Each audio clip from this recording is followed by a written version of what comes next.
suatu negara. Tapi sebelumnya kita mau perkenalan diri dulu nih. Yang pertama ada aku Hanifah Nuraini Hidayati dari NPM 291. Lalu ada aku Lila Oktavian Putri dengan NPM 271. Aku yang lagi Putri NPM 268. Saya Dani Kuswandi NPM 148. Aku Ivan Andri Wibowo NPM 162. Aku Aisyah Rawangi NPM 272. Saya Cinta Nindya Nabila NPM 304. Oke, nah di sini kita lagi mau ngebahas tentang negara Inggris. Nah, Inggris sendiri itu kan merupakan salah satu negara dari benua Eropa ya, yang mana sistem pemerintahannya sendiri yaitu monarki atau kerajaan. Nah, dari budayanya sendiri yang kita tahu itu mereka dari gaya komunikasinya itu ada ya yang tinggi, ada yang rendah. Nah, kalau misalnya, tapi lebih cenderung kebanyakan yang tinggi ya, karena mereka orangnya sukanya to the point, terus juga nggak terlalu suka yang basa-basi ya gitu. Cuman ya ada juga satu daerah yang mereka lebih banyak pakai gaya nonverbalnya, kayak perlu juga kayak gitu kan. Nah terus apa ya, mereka juga orangnya tingkat sopan, dari tingkat kesopanannya juga kalau misalnya lagi berinteraksi itu mereka pakai yang namanya 3 kata yang paling penting banget, yaitu mereka selalu pakai kata permisi, minta tolong, dan kata maaf. Dan kalau misalnya apalagi kalau lagi ngantri gitu ya, mereka juga kalau misalnya ada yang nyerobot aja itu udah itu nanti bakal dibully atau apa. Jadi mereka tuh orangnya rapi dan teratur banget kayak gitu. Terus ya dari yang aku tahu sih begitu ya kalau di Inggris. Nah, kalau dari teman-teman sendiri itu menurut kalian gimana? Untuk dari konteks budaya sendiri, Inggris itu memiliki konteks budaya yang tinggi. Jadi di sana kebanyakan orang ketika mulai conversation atau percakapan itu mereka selalu menggunakan gerak tubuh dan gerak tangan. Seperti yang sedang saya contohkan sekarang. Kemudian ada budaya high power. Di Inggris itu biasanya orang yang lebih senior atau berumur yang lebih tua, biasanya dalam satu forum atau rapat mereka cenderung lebih dominan dalam berbicara. Mungkin teman-teman sendiri gimana nih? Yang tahu tentang Inggris mulai dari culture-nya, kebiasaan mereka tuh gimana? Nah, kalau dari sepahaman aku sih, orang Inggris itu biasanya tuh pakainya komunikasinya tuh tidak langsung. Misalnya seperti humor yang biasa digunakan untuk komunikasi beresiko atau mengkritisi dan menunjukkan apresiasinya. Mungkin hasil tidak suka juga terhadap seseorang biasanya ada tuh. Misalnya pernah lihat tidak, seperti yang di siaran Presiden Jokowi dengan bisnis orang Inggris tuh. Biasanya di situ juga ada yang ditujukan humornya gunakan untuk menciptakan suasana yang positif gitu, menghadirkan rasa kebersamaan dan menjembatani perbedaannya. Kalau yang lain gimana? Kalian tahu nggak kalau di Inggris itu ada budaya minum teh? Iya pernah dengar sih.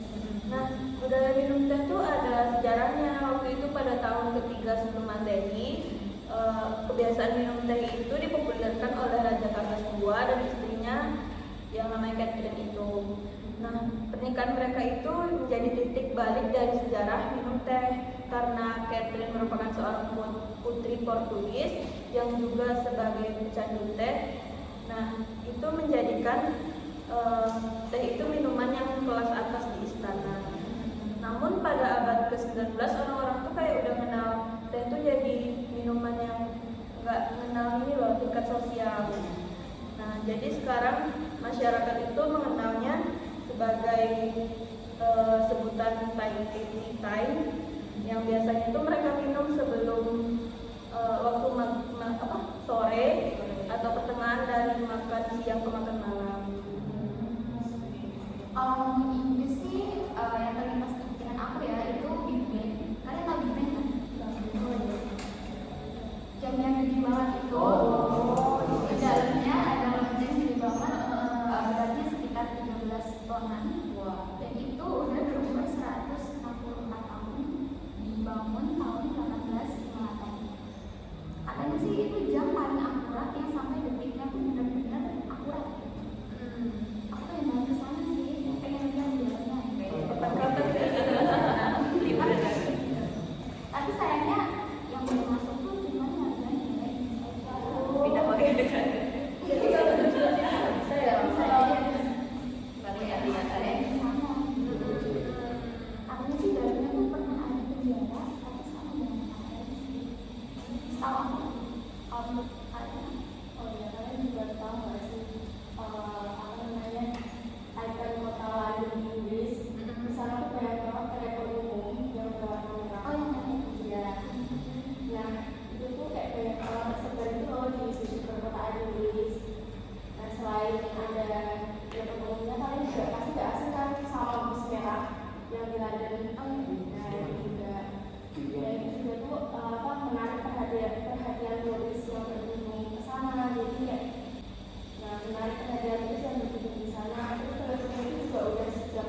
sepak bola yang kasta tertinggi di Inggris gitu. Nah di sana itu ternyata kalau dikaitkan dengan bisnis itu juga masih bisa dibilang itu juga menguntungkan bagi Inggris sendiri. Yang dimana ya? Soalnya kan setiap klub itu kan pasti ada pemiliknya. Nah, yang dimana itu setiap klub itu pasti ada yang menanam modal, dan penanam modal itu pastinya orang kaya gitu. Nah jadi di klub-klub tersebut seperti klub yang terkenal itu Manchester United, Liverpool, lalu ada Manchester City, itu kan dia pemiliknya juga dari negara lain yang bukan dari Inggris gitu. Nah untuk hal lain gitu ya, mengenai transfer yang kemarin sempat jadi rekor tersendiri atau jadi sejarah buat Liga Inggris atau Premier League itu. Jadi di tahun 2021 kemarin itu ada terdapat pemain dengan laga termahal di dunia gitu di tahun 2021, dan itu terdapat di Liga Inggris di Premier League itu. Nah itu namanya Grealish itu dari transfer Aston Villa ke Manchester City. Nah itu ditaksir itu sekitar yang dapat dikeluarkan dari Manchester City uangnya itu sekitar 116 US dollar, banyak banget gitu loh. Nah dan itu pastinya sangat menguntungkan untuk klub yang menjual pemain itu, dan untuk klub yang membeli pastinya juga akan diuntungkan atau investasi dari skill-skill yang dimiliki dari pemain itu. Nah untuk selain dari aksiar, nah di sepak bola kan kalian pasti kalau nonton sepak bola misalnya di TV gitu, di siaran kayak di YouTube juga bisa hal-hal itu ya. Nah jadi di aksiar sendiri Liga Inggris atau Premier League itu sudah menjadi paling besar di antara liga-liga dari negara lain di Eropa sekaligus sudah, dan itu sekitar 200 negara, bahkan Indonesia juga termasuk dalam membeli aksiar Liga Inggris itu sendiri seperti dan keuntungannya di tahun 2021 kemarin sekitar, kalian mengira berapa? Miliar atau apa nih jenis uangnya? Apa ya, bisa jadi kayaknya gede. Dan jadi apa sih tahu nih? Jadi pada tahun kemarin itu sekitar 138 triliun yang bisa didapatkan dari aksiar aja itu. Nah, itu gede banget. Itu mengenai bisnis dari ini. Jadi perkembangan bisnis dari sepak bola di Inggris itu sudah besar. Jadi seru banget, dan itu industri sepak bola ya. Dan untuk teman-teman yang lain tadi sudah menjelaskan ada beberapa contoh seperti Big Bang, terus ada inovasi teknik dan budaya gitu. Jadi mungkin seperti itu kali ya itu. Iya. Wah keren banget sih ternyata Inggris tuh budayanya ada aja gitu yang menjadi ikoniknya, jadi daya tarik buat warga asingnya buat menyoroti kayak gitu kan. Nah mungkin dari kami segitu dulu aja diskusi